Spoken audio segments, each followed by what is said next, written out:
Welcome to Quickshots. Oh, hey, welcome to Quickshots. And I welcome a newfound man. No, it's James, but he is a new dad. He is now officially a dad. Welcome back. Yeah, adjusting to this new life. You look fresh. You don't look any different. I didn't know if you'd maybe sort of had a come to Jesus moment where you're like, oh my God, I've made an animal. I've made a human being. It's a type of animal. I sometimes call him an animal. Yeah, I can guess when those times might occur as well. No, seriously, guys, welcome back. And we've had and also we've had a lot of awesome listeners reach out, haven't we? And we have. Wished you luck. Never even heard of some of these people, and they haven't asked us any questions. They just said we feel like we know you, and it's been great. Congrats! It's been great. Hey, awesome. I think we'll probably only have time this week to cover one topic, which is the massive news hot off the press that Porter Davis, 12th biggest builder in Australia, has gone broke. Yeah. Sucky news for a lot of Australians. Probably the biggest builder to go broke in the more recent sort of phase of builders going broke. That there's been, your Condevs, your Pro Builds, your Priviums that might be bigger in terms of volume, but they're often dealing with developers, whereas literally 1,700 mum and dads with homes under construction by Porter Davis, another 800 who've signed a contract and paid a deposit. So it just affects a lot of individual households. And look, our hearts obviously go out to those people. It'd be very stressful. We thought we'd cover in this app some of the questions around a builder going broke, didn't we? Absolutely. And we've talked about it before, especially in the last 18 months, because it's been a hot topic. Metricon, they were many times sort of defending themselves in the public, if you will, and they're still hanging around and holding on. So we haven't heard much about them. But yeah, it is a relevant topic, cuz. And again, I really feel for all those, as I would call them, you would call them mum and dads that are trying to build their dream homes. First home buyers build their dream homes, and a lot of them are in Melbourne. So very, very sad.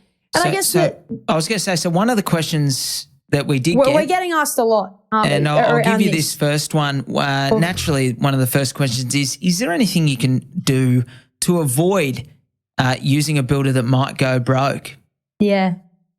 I'll let you answer that one. I have thought about this question. I've mulled it over. And, from a business standpoint, I guess we always look to use builders that have solid balance sheets. They're not overcommitted. I love the guys who say to us, no, we only build 200 a year. They know their limits. Obviously, from a first home buyer or a consumer perspective, it's very difficult. How are you going to ask a guy in a display office, how's the balance sheet of so-and-so? Not that easy. I think I've brought it down to the fact that you just can't really know if they're going to go broke or not, which is the question. What I would do to perhaps minimize it is I would stick away from the top 10 builders. Maybe that's controversial, but I would stick away from the volume guys. I mean, some of your Metricons, your Simmons and your Porter Davis, they'll do a couple of thousand a year. And that is a lot. And I guess you'd assume they have ample resources, but it is a lot of homes. It is a lot of management. So for me, I'd stick with the sort of the second tier there. And I guess a guy who, I say a guy, but, a company that sticks to what they know, and they are a bit picky of what they do and don't take. They're not everything to everybody, which a lot of builders are trying to these days, but some are sort of learned, no, we don't touch slope and, no, we don't do medium density and stuff, townhouses, stuff like that. So, I mean, do you want to add anything onto that? Because I'm going to ask you the next question. Yeah, look, I do agree. I mean, I think whether it's the top 10 that you avoid or not, I'm not sure, but I certainly think a builder that sticks to a particular type of housing, generally less likely. I've always found that the builders that do go broke more often than not are builders that cater for first home buyers, second home buyers and upgraders, the luxury and investors. They cater for all different types of customers and clients. Whereas I think if you deal with builders that just deal with, say, first home buyers, or just deal with investors, or just deal with premium homes, or the upgrader homes, or just handle a certain part of town, I do think you have a lower risk. It's a risk that's unavoidable. You cannot remove it. But in terms of minimising it, I agree that last point you made, builder that does specialise would be the best way. And look, there's no doubt that Porter Davis had a sensational household name. So again, you just don't know sometimes, but this is, I guess, personally what James and I would do. The next question really is, and I'm totally fobbing this one off to you, is what do you do when your builder goes broke? So you're mid-build or start a build, or you might be the end. What the hell do you do?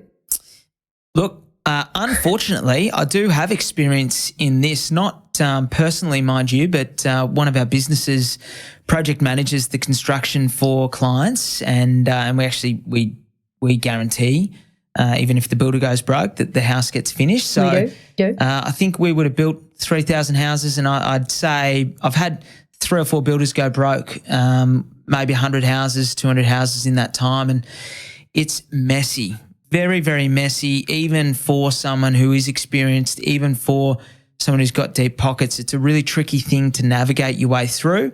There is insurance in place. The first step, if someone knows someone in this situation or is in this situation themselves, you've got to terminate your contract. That's what enlivens your rights to the insurance that's covered by every builder has to take out insurance on a construction job. So you've got to terminate the contract in the first instance, and then every state has different insurance structures in place. So Victoria, where 1,500 of the 1,700 Porter Davis homes are under construction, you make a claim. The insurance covers you for up to 20% over and above the cost that remains on the build. So let's say that the house was $500,000. Yep. You'd paid half of that, $250,000.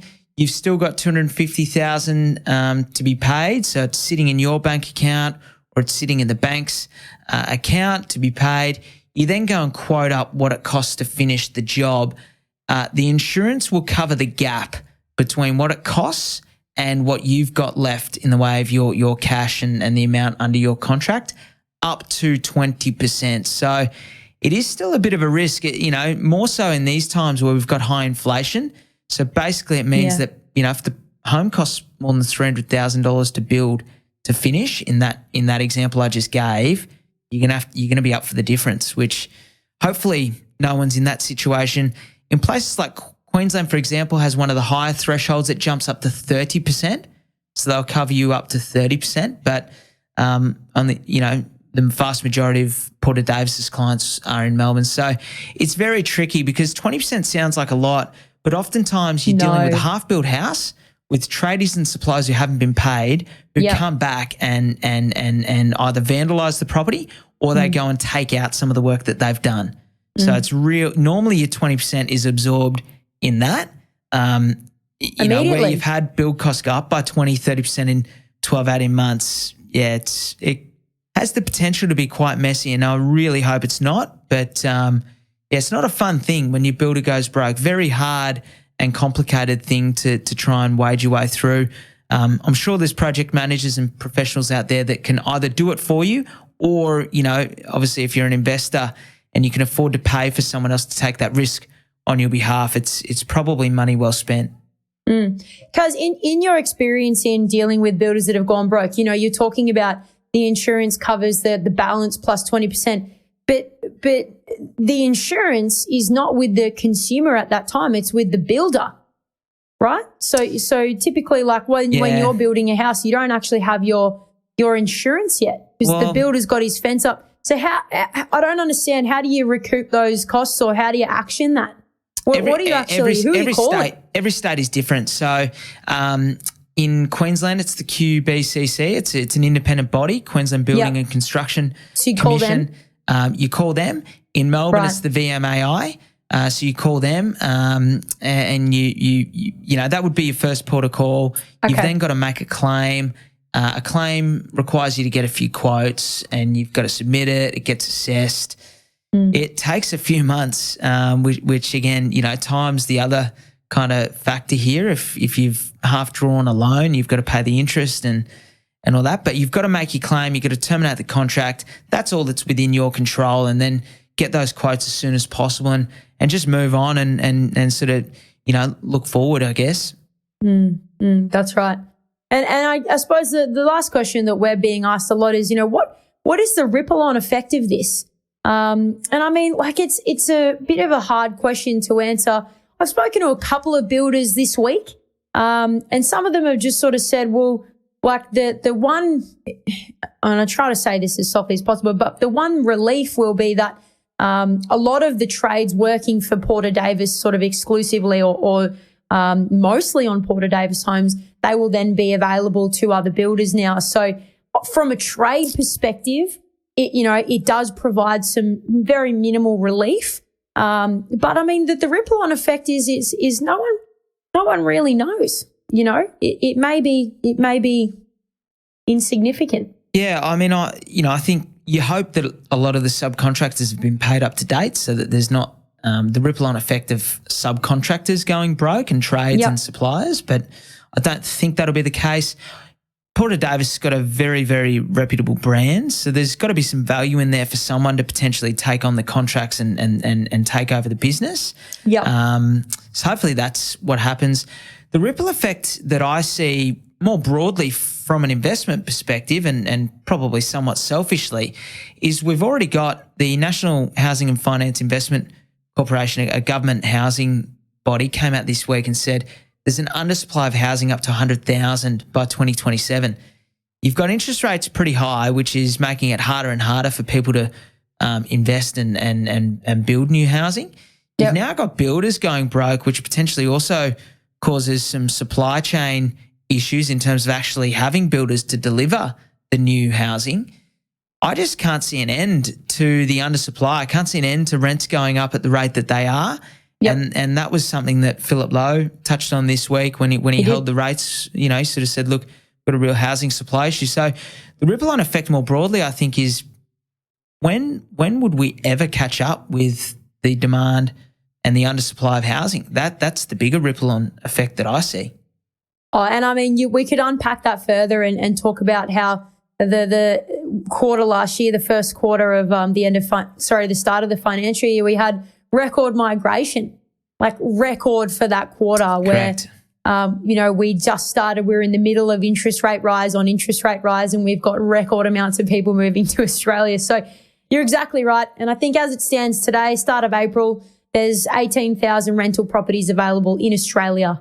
That ain't a lot. So prepare to get creative. Sorry, guys, we went a bit long on this one. Not that we don't even have a time limit. I don't even know how long our podcasts go for, to be honest. It's just quick. Roughly Whatever 10, it is, 15 it's got to minutes. be quick because it's quick shots. And not so quick shots today, but thank you for listening. There you have it. Thanks for listening to another episode of The Double Shot with your favourite cousins, Alex and James Fitzgerald.